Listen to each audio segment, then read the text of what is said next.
Hi guys, Michael here and welcome to some UgWorld. Yes, we're back here and going to light up a bit more of this ravine. So, and at the same time, as you've probably seen on the title of this episode, it's about Infamous. Yes, I have been asked if I could review the game. Now, I don't do many game reviews. I don't know why. I just never have. It's I do them if asked, but people just usually ask me my opinion on. But I was asked to do a review of the game. Now, of course, normally I wouldn't even think of doing a review of the game, but I have finished it. So, on good setting. So, I feel I'm qualified. So, I'm going to kind of talk about the game a bit. I'm not going to review it too much because I don't want to do any spoilers of what's to come. So I'll kind of talk about it, but I won't go too far into the story. And at the same time, I will try and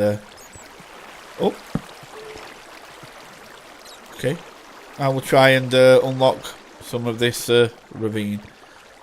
Hello, skeleton. Come in. Wait. Boom. Saw you. You're back again, aren't you? That water's pushing you there, isn't it, mate? Kind of gives me an edge. Oh, missed him. He didn't edge this time. Oh yeah. Huh? Waiting again. Go on, one more time. There we go. Didn't seemed a bit sluggish there. Anyway, so Infamous. And then me, I'm not a person that's usually too caught up on graphics, because I prefer a really good playable game. Yeah, I've played games that haven't had that greater graphics, but they've had amazing playability, and I love that. I love a game that's going to keep me playing at it for ages and keep my interest, basically. And yeah, I haven't seen one that's really done that so much since probably this one. Well, this one's had graphics and playability, but as I say, I don't usually look at graphics, but this one, you couldn't help it. Well, you've probably seen already from the couple of episodes I've done, the graphics on it are stunning. I mean, the facial expressions, now they've worked on it, are incredible. And I think the emotion they've put into Delsin, the main character, is actually very impressive. There's a lot of water here. I'm not going to get rid of the water yet because it's doing me a favour right now. Even though it's annoying as hell and I do hate water. It is actually doing me a favour in ways. Okay. So, let's do something. So yeah, I'm trying, how much coal have I got? Oh, I've got enough coal. I don't need to worry about coal. So, I'll just keep going. Let me move that. Don't need you there. What should I put there? Sword soon. Everything's alright. Let's carry on. So, yeah, and I like his... It's almost like the emotion they've given him is almost a little bit childlike. He's almost in a way a bit like a gamer. A fantasy kind of view. He's got this power and he doesn't understand it. And he has this kind of fantasy view about it, like, boom, boom, I'm going to kick people's ass, and bing, bing, bing, and they're going to die, and then I'll just grab some more power and do this. And that's kind of, it seems like his way of looking at what's happening to him. Even though Reggie, who's his, of course, older brother, has a very much more of a grown-up view about it, of course, and I think he's trying to keep Delsin on his feet, firmly connected to the ground, kind of thing. Because I think he probably knows that Delsin's a bit of a dreamer, kind of thing, and looks at things in almost a fantasy way. Even though Delsin seems like he's living up to his responsibilities a bit, and saying, by saying things like, "This is my problem, I'll sort it." I don't think it's so much that. I think it's more that he doesn't want Reggie to take his spotlight. I think now he's got this power. I think he sees it like this is his turn to shine. And because his brother, if you remember, at the start was going to arrest him and is kind of saying you're wasting your life. And he was trying to argue with him about, I'm trying to assert my assert myself on this, on things. And his brother wasn't listening to him. Okay, that's not too bad. That I need to get up now. Oh, let's go up there. And so I think part on it is now he sees his chance to prove himself as this, I suppose, responsible in his own mind, but he isn't responsible. And I love the way he acts as well. He's a bit melodramatic sometimes, and I think that really does suit him. And yeah, so I've been very impressed with the game. Very impressed. It's not been like anything I've played before. It's had a lot more graphically. Yeah, it's been amazing, but the playability side's pretty good as well. I mean, the story is, I wouldn't say the story is like the best story I've ever known in a game. It's a good story. It's a good story. I'm not gonna, I'm not knocking it. It is a good story, but it's not the. But then I've played all the Infamous games and finished them all, and none of them was really the best kind of storyline. But they were just solid. Oh, how did I? What? Who? I've had this. Look, what the hell? Make mind up. Yeah, I've had this before with this game. I don't know why it is, because I'm on my own. It's a single player world. It's not like I'm playing on a multiplayer world and I get this stupid lag come up from somewhere and I don't even know how it works out. It's like someone playing it off my computer and I don't understand it because it usually plays it fine. It so annoys me. People wonder why I walked away from it. Yeah, so I think I do like the interaction with how they've built him up. And even his brother, I'll do a bit of a bridge here. I'll do it over the water, then if all of a sudden I fall, it doesn't matter. Even with his brother, his brother has got that older brother feel to it, and they've done it really well. I've got an older brother, and it's like it's kind of like that feeling at times when I might go, "Oh my God, you'll see what I did," and you can see that almost like that's not impressive. Kind of look to it that they sometimes give, and very. Oh, now what? I heard something good bubble, like something being hit with a pickaxe. What you destroyed now that you shouldn't have done. Oh, that's disappeared now. Okay. This is so annoying.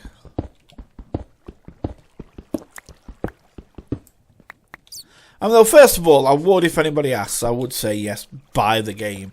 It really is worth it. And there's a lot to do on it, and you'll see that. And it is good that, and now let me explain how this works, the karma and that. If you do a good deed, you get what's known as good karma. And that goes towards getting a good rank. Whereas, if you do a bad deed, you get bad karma, or evil karma. And that, of course, goes towards getting a bad gain your evil rank. Now, it isn't just a case of that's all that is affected by it. You do actually get, I won't say different skills, but the skills work differently. Like, for instance, let's say I get one where if I'm a good guy, I can shoot somebody with this ball of fire, and all it'll do is wrap them up and subdue them, and then I can turn them into the police. Okay? Now, if I have evil karma and I shoot that same fireball, instead, it'll kill them. And, there'll be no turning them into the police. So, skills work differently depending on what karma you've got going for yourself. And as I said, when I played it the first time, I had good karma. I got to the ranking true hero, which is as high as you can get on good karma. So I got all the good karma I could, and I got to the rank true hero. So I had all the skills opened up to full, you see. Whereas I've only just started. This is the first time I've played it for evil karma, so I'm not exactly sure where it's going to go, but it should be fun. I did actually have an interesting idea given me, and it was something I'd not seen done on many playthroughs at all, not just on this one. So it was mentioned that why didn't I play it from role play it like an evil view, like from an evil view. The thing was that I kind of thought then that I could take it a stage further. You know me, Has to be like an extreme. So what I thought was that if Delsin's been brought up, like everybody seems to have, that bioterrorists are evil, nasty creatures that need locking away, then the fact he's become a bioterrorist, even though he never expected he would, I thought it might cause what happens to a lot of people when they go through a traumatic event, which is a split personality.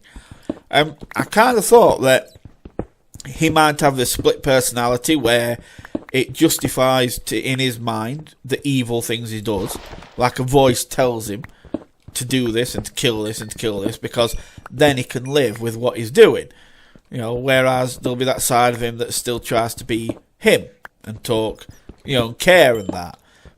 But the evil side will slowly take over more and more as time goes on. And that's why I was going to play it to. But of course that means, to start with, he's going to hear voices. So I was actually trying to work out a voice to give him. And of course, the thing is, it would have to be an evil voice. Because you can't... It doesn't work if you go... you go, "Oh, Delsin, those people are very naughty, Delsin. You should kill them all." Yeah, I mean, I know it's a bit crazy if somebody did talk like that when they're going to kill. But... basically, it's not exactly. You're not going to talk like Mary Poppins when if you hear a voice in your head telling you to kill. It's not going to be. It's not going to sound like Mary Poppins, is it? It's going to sound evil. So I actually worked on a voice, and I actually did try it out, and I think it were a bit too much. And I'll tell you how I broke it down. How I got the voice together. That voice. It was going to be a little like It. The clown, Pennywise the clown from It. If you've never seen that, just search It on YouTube, or just put Pennywise the clown, and you'll hear it. It kind of talks like this, and things like that. So, like there's a scene where it goes, "How's it hanging? A Billy boy," like that. And it's like, so I kind of took the voice from Pennywise the clown, and then I kind of tightened it up a bit, so it just came like this. And then put a bit of an accent on it. So it was kind of like, "Kill them, Delsin. Kill them all. They are weaker than you. Take them down. They are selfish." Do all that kind of thing. So it was just going to be like this really kind of evil, gruffly kind of voice, gravelly voice. Which I think would have been more likely that you'd hear than, "Oh, Delsin, kill them, Delsin. They're all selfish, Delsin." Which ain't going to work. So, yeah, that was what I was originally going to do. I was originally going to do this voice in here. And then, of course, times like it was the choice of, should we save this person? It'd be like, "Kill them, Delsin. Kill them. You know they're weak. Kill them all." And then you'd see Delsin kill them. And that'd be kind of like how he'd justify doing this murder with what he's doing. So, yeah, well, that's what I was going to do originally, but no, not now. So it's just going to be a normal Let's Play, which is good. I'm happy. I'm happy that way. It was just a different idea, a different twist on something, because there's a lot of people do Let's Plays quite the same. So I thought having this kind of way, kind of storyline to it, that he's got like this split personality forming. Then and then of course, as his character in the game slowly starts to become more evil, because I keep doing evil deeds and he'll get evil karma, then I would back off on the voice, and it'd be like that side slowly were taking over him, and he was slowly giving himself over to this evil side. And then eventually I wouldn't need the voice, because Delsin would be evil anyway. So kind of to just all fit together like that. And yeah, it sounds a good idea, but when I tried it, they didn't like the voice. But I can't help that. It's like, it's not going to be, what did you want? Something soft and sweet? Who's going to believe that an evil voice is going to sound like that? You need something a bit freaky. And let's face it, if you guys know anything about me, then you know that when I throw myself into something, I like to do it right. So if I'm going to roleplay, then I'm going to roleplay properly. I am not going to mess about. And I like to, so that's what I did. And, yeah, anyway. I just letting you know, because, we're not happening. I just wanted you guys to know what I was going to do, because it's just fun. Okay, but otherwise, So we've got Reggie, we've got Delsin. I like them. Betty, actually, I liked her as well. She's almost really is like that grandmother kind of feel to her, you know, and that makes her a little bit endearing. I suppose it's going to be weird to, you know, to kind of be nasty to her from Delsin's point of view if he's playing evil, because, like I say, she has got that grandmother kind of feel that makes you want to, you know, be nice to her and that kind of thing. So it's going to be interesting. But right now it doesn't matter because I'm not having to really deal with her much. Even that Brooke Augustine, the one with the concrete power, I loved how she, you know, how callous she was. Like when she threw that concrete shard into Betty's leg, which as I say, you know, Betty's this sweet old woman, and she just throws this concrete shard into her leg, and then just casually says, "Yeah, they tell me that hurts," and it's like, that's just, you know, there's that. It's so callous and it's nice. You know, it's not overly done. She's not overly done or anything like that. She's truly believing what she says. You know, we're fighting bioterrorists here, so I will beat them by whatever means necessary, even if it means I've got to, you know, kill and maim as many people as possible to find them and, you know, lock them away at this Curd K place. So I really do, I really do like her character and how it's built. I know there are more characters coming, of course, and you will see them as I bring them in. Of course, I don't want to talk too much about them yet until they came in. So I'll probably do a follow up to this as more characters come in, and then talk about them without having to. I might destroy that water. I don't really think I need that one. It controls. Mind you, it's pushing things that way. So if anything does chase me, I can get into the water and it'll push them that way. Okay, leave that one alone then. Come here. No, can't reach you. There we go. There. Yeah, you've got your own little thing. Right. I also like how the powers are drawn, the skills. Later on, there's some really extravagant kind of skills you can do. And they are really, really well done. Lots of flashiness and that you'd expect, really, from a game that's trying to say, hey, this is the PlayStation 4. Look what we can do. Look what we can throw at you. Look how we can blow things up. Look at the effects we can bring. And it's like, of course, this is to showcase it. PlayStation 4 hasn't been out long. So whenever they bring a game out, whenever you bring a game out early on, you're trying to make it, you try to really show off the graphics because you want to make people go, wow, I want one of those. So it's always, the first games are always, I suppose, in a way, the more crucial. So, you know, they're really trying to show it off on this infamous Second Son. And they've done a great job. You'll see some amazing skills later as time goes on. Anyway, that's all I'm going to talk about for now. So thank you for listening to my infamous talk. And I've enjoyed it. Yeah, and like I say, I'll do a follow-up as we get more characters in. If you'd like to give me your opinion, I know if you've been watching my Let's Play, you've watched 2 episodes now, that's all. But it's enough to see graphics and how Delsin acts and his emotions and, you know, his personality and how it interacts with others. I'd be interested in hearing what your first thoughts are of the game. What do you think of how it looks? What do you think of how Delsin is, how Reggie is, and then those kind of dynamics working together? I really am interested, yeah.